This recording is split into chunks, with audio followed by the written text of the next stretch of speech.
everybody is, pretty much everybody, including you, I've been in the studio a few times with you, are using hard drives and discs and so on. How has that changed the process, or has it changed it for better or worse? It's changed it, sometimes for the best, sometimes not so great. I used tape all the way up until probably 3 or 4 years ago because I liked the way it sounded. Certain things, particularly drums and bass, went to tape that way. Went to tape in a way that it was pleasing to the ear for me. Then what happened was tape became so scarce that using a tape machine and tape used to be the rock solid way to make records. It never failed. The tape machines always rolled. The tape always worked great. What happened over the years as tape became more and more scarce and machines became more and more scarce, those machines started breaking.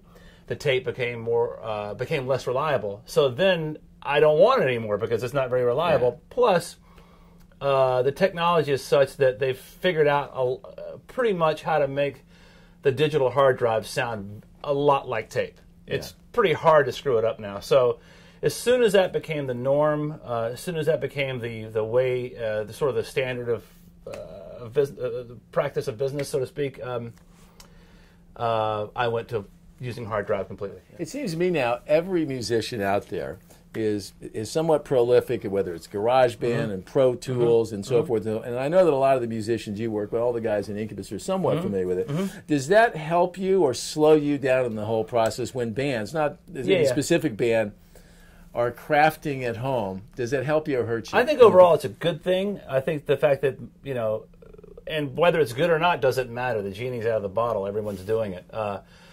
Where I run into trouble is it was the same way when people had little 8-track tapes where they had enough money to go into the studio to make a 24-track demo. They fell in love with those demos, and all you were trying to do is trying to beat the demo, so to speak.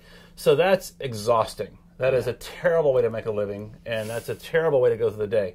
So I encourage the artists or guys in bands, people in bands I work with, to make demos and to work those songs out, but do them very simply. Yeah. Because we're going to change everything. I don't give a shit whether it's got great production. I don't want to hear that stuff. It's just stuff we got to get rid of.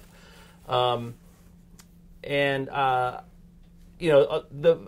same technology we use in the studio is pretty much what most people have on their computers at home for the most part. It's pretty scary. As a matter of fact, one of my daughters, my youngest daughter, Hannah, one of her buddies, they have school computers. Well, he basically hijacked his school computer to make his first album on GarageBand. I thought that was awesome. You gotta love it.